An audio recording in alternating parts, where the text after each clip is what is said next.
He didn't think this was going to happen. He didn't think he'd be kissing my ass. He really didn't.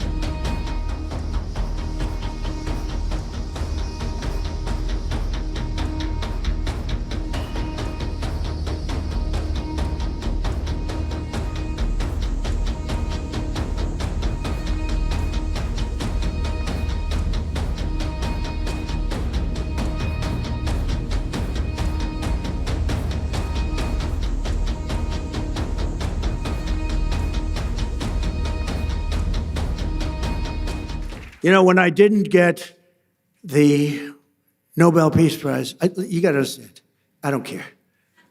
Norway has lost so credible. I stopped 8 wars. I even stopped India and Pakistan.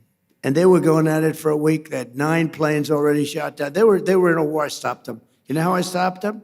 I said, if you keep fighting, I'm going to put a 250% tariff on each one. No, you cannot do that. I said, I'm doing it. All right, we won't fight anymore. That's how I stopped them. I used tariffs to stop. You ever hear of anything like that? It was too much for them to bear. But they were going to be in a war. And the prime minister, actually a great guy, the prime minister of Pakistan said, President Trump saved 30 to 50 million people, 2 nuclear countries. What had happened? And I figured, if I don't get the Nobel Prize for Peace, nobody will ever get it. I didn't get it. I'm not surprised. I didn't get it. And the person that got it was shocked. She's a wonderful woman, too, by the way. And she said, no, I don't deserve it. President Trump does. Nobody deserves it. Nobody ever does. I stopped 8 wars, Yasser. Do you know what that is? 8 wars. You didn't stop 8 wars. You started 8 wars, Yasser.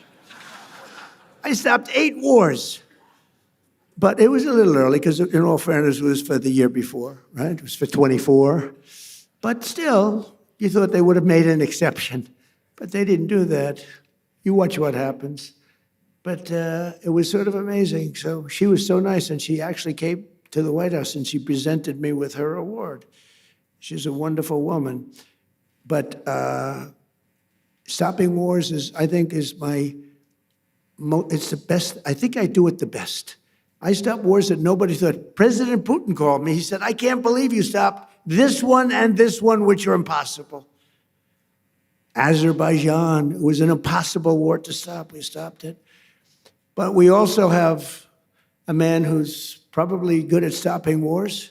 I know he's good at being a tough guy. He is a tough guy. He's been very tough on crime, and he's done a great job. Miami Mayor Francis Suarez is here someplace. Francis, hi. How are you?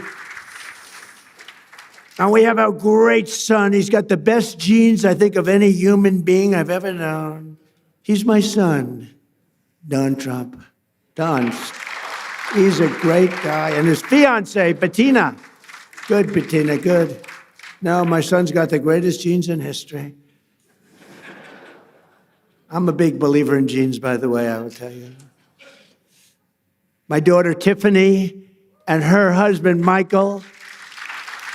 My beautiful daughter, great, and they have a new child, the most beautiful guy we've seen, right? Blows us all away, right?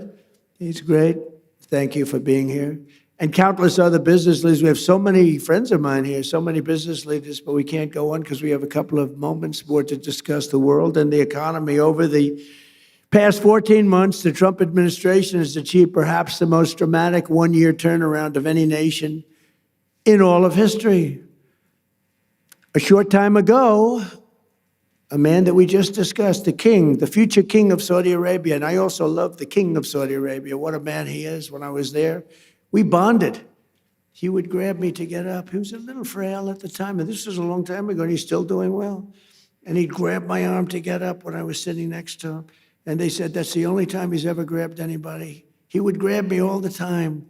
And I said, I think he likes me. And he did like me, and he still likes me, and he's a great man, and say hello to him. He's a great guy with a great son. But a short time ago, we were together, and he looked at me, and he said, you know, it's amazing. 1 year ago, you were a dead country. Now you're the hottest country anywhere in the world. He didn't think this was going to happen.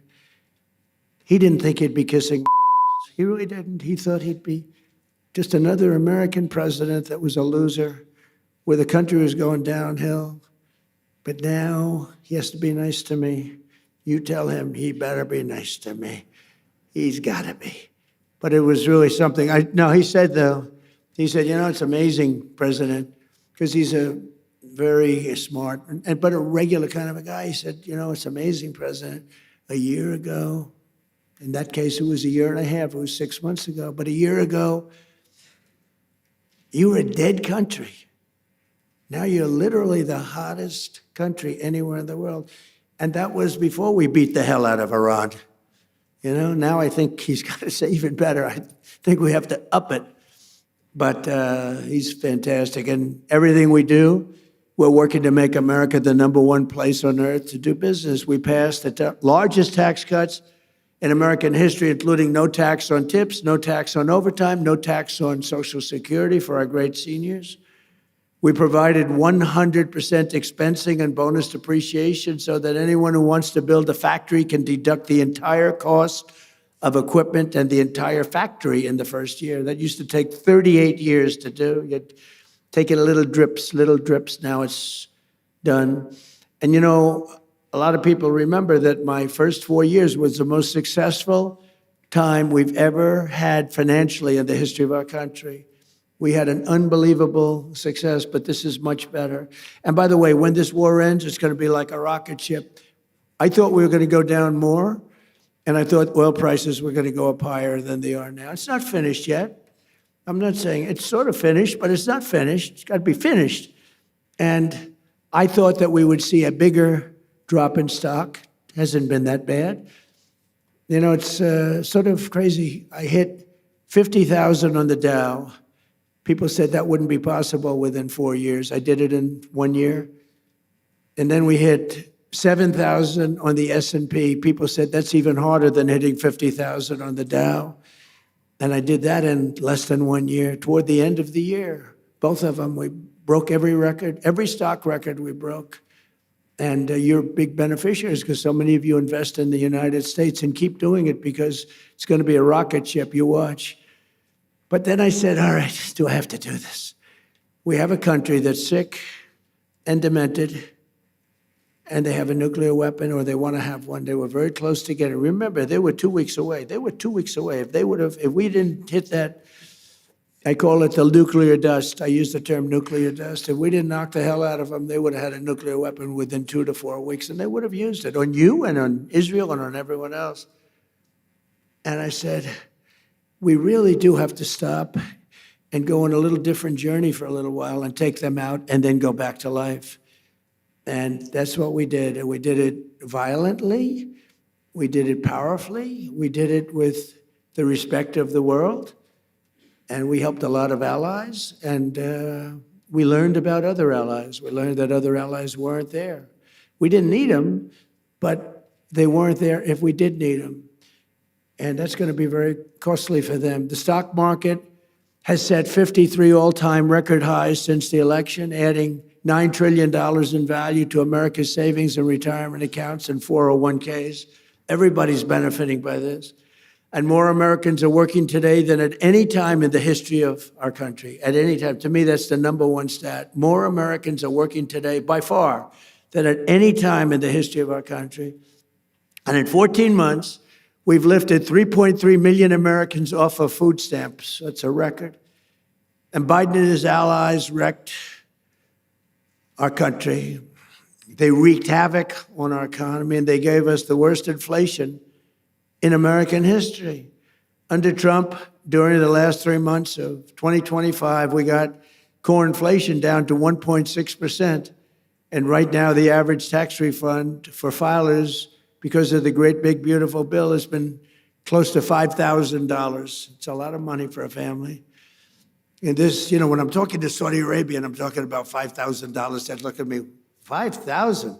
That's like a penny, right, David? That's like a penny. Saudi Arabia is not into $5,000, but it's Saudi Arabia. I just want to ask, are the Saudis impressed by the fact that a family has saved $5,000? I know they're looking like, what the hell is 5,000? Their shoes cost them more than 5,000. But that's the way it goes. We're talking about the real world. In his entire term, Joe Biden, I have two terms for him, Crooked Joe and Sleepy Joe. It's always been pretty, I do sometimes a poll, which is a more accurate term, sleepy or crooked, pretty much even. I like sleepy. In his entire term, Sleepy Joe Biden got less than $1 trillion of new investment in the United States, a lot less. And in our first 11 months, 12th month is coming, it's going to be big, we did $18 trillion. Think of it, less than $1 trillion for 4 years. In 11 months, we did $18 trillion. And we have factories being built all over the country at a level that's never been seen before.